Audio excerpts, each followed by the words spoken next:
Olá, meu nome é Newton, sou instrutor deste curso e hoje nós vamos falar de instrumentos de medição e teste que você pode e deve adquirir caso esteja interessado em fazer manutenção na sua máquina Taito.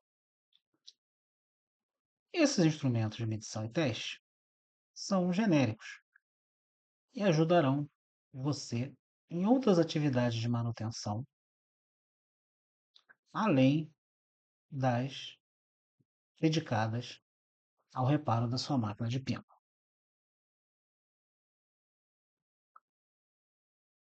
Você vai precisar de um multímetro. Não precisa ser o melhor multímetro do mundo.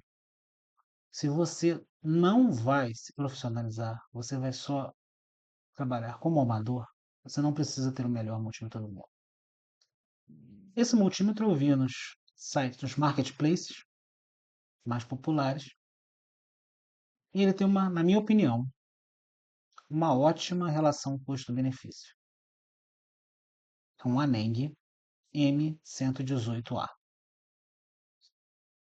Ele possui, além das escalas tradicionais de corrente, tensão e resistência, ele também mede capacitância e ele é True RMS, ou seja, ele mede a tensão RMS, tensão alternada com valor verdadeiro.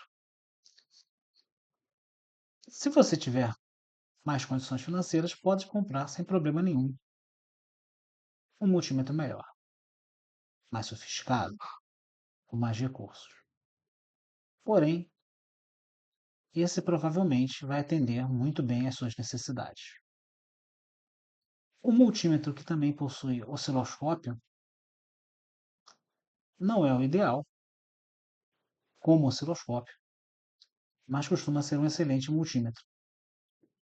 E como osciloscópio, se você não tiver um osciloscópio de verdade, esses multímetros com osciloscópio também são muito bons, muito úteis, por um preço relativamente acessível.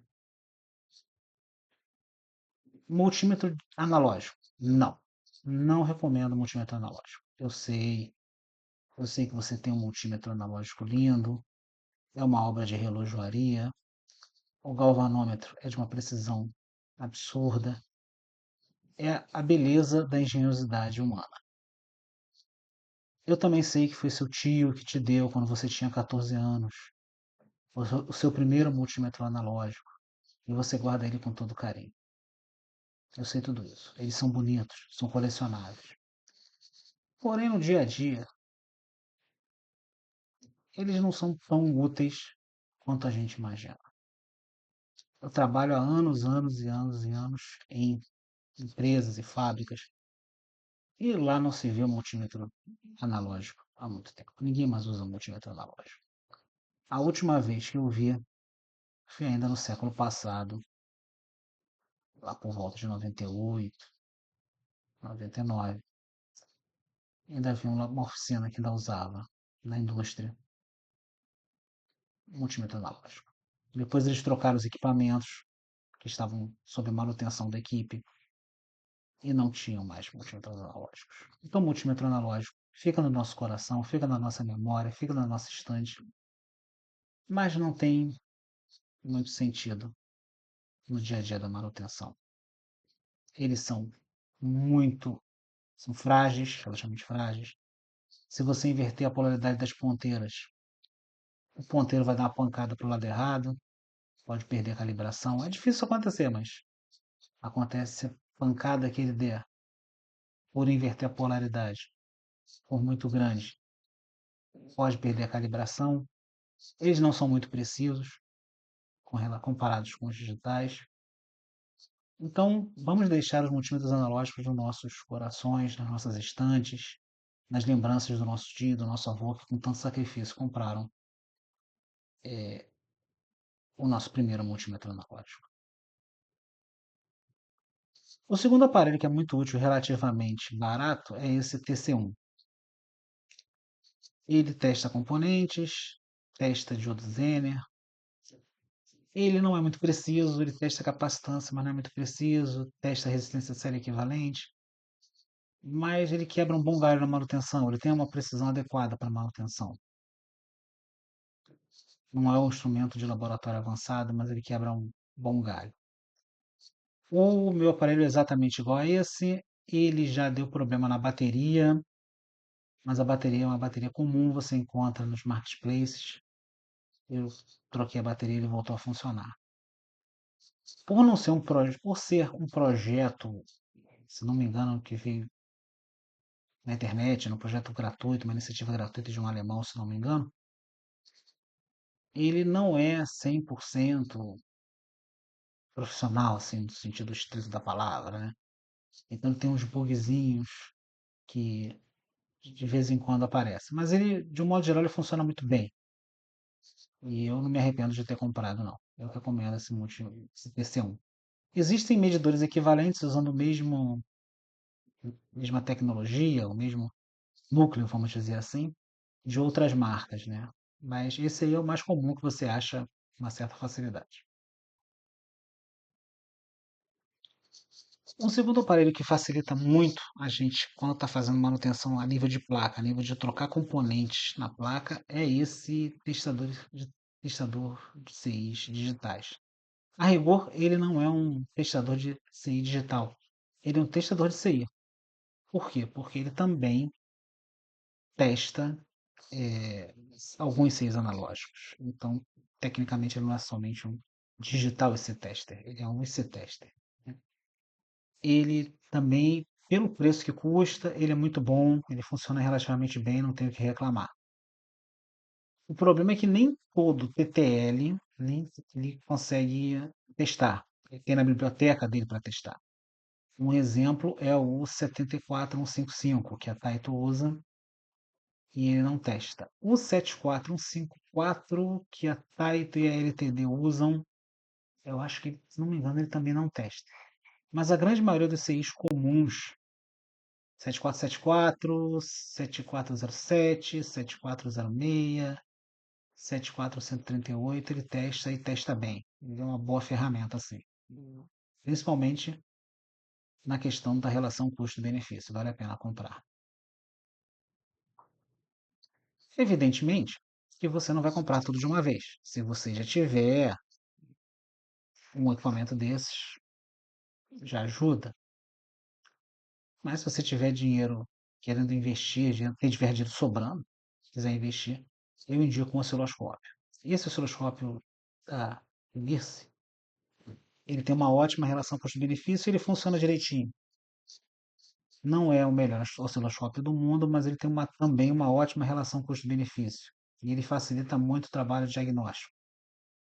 Então, numa segunda etapa, se você estiver começando a se profissionalizar nesse ramo e quer aumentar a produtividade da sua manutenção, considere comprar um osciloscópio digital. Esquece também o osciloscópio analógico, são grandes, são pesados. É, esses osciloscópios já medem frequência, valor de pico, medem tudo, entendeu? Então, tem muito mais informação na tela, é muito mais fácil de trabalhar. Ah, a forma de onda que ele reproduz não é perfeita porque não tem boa resolução. Concordo, mas na maioria das vezes você não vai precisar de muita resolução, é para ver ondas quadradas. Não tem muito sentido isso, não é muito relevante isso, né? Então também é um instrumento que eu indico. É, obviamente, um dos instrumentos mais importantes é o multímetro, justo com um bom aparato de ferramentas. Para a nossa sorte, para você fazer manutenção em pinball, você não precisa de ferramentas muito sofisticadas. Né?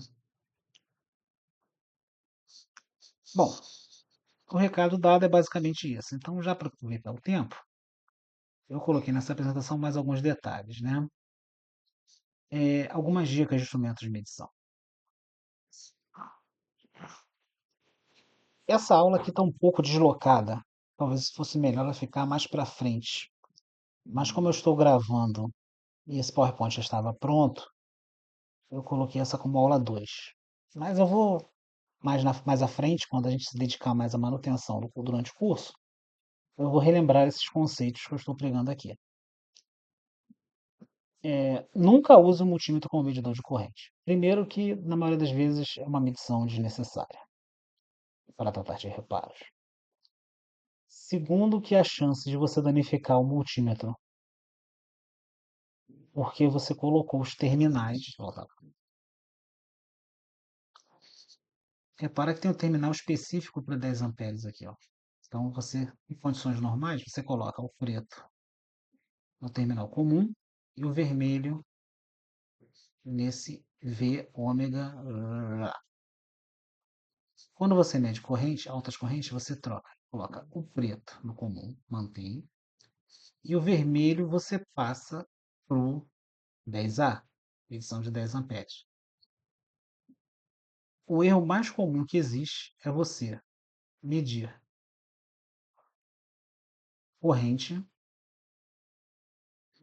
medir tensão com as pontas de prova ligadas no 10A e no COM. Isso, dependendo do multímetro, vai queimá-lo irremediavelmente. Ah, o multímetro que eu tenho tem proteção. Ótimo. Aí, no caso, vai ser basicamente trocar um fusível. Mas se não tiver proteção, você corre o sério risco de perder o multímetro. Então, para evitar isso, nunca use esse terminal 10A. Deixe sempre preto no COM e o vermelho no V ohms. Ok? Então, primeira dica, nunca use o multímetro como medidor de corrente.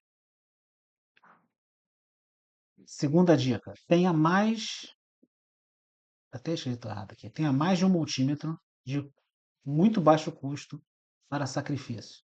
O que a gente chama de sacrifício? É você ir atender em algum local distante, longe da sua casa. É um amigo te pedir emprestado, você sabe que ele nunca vai te devolver.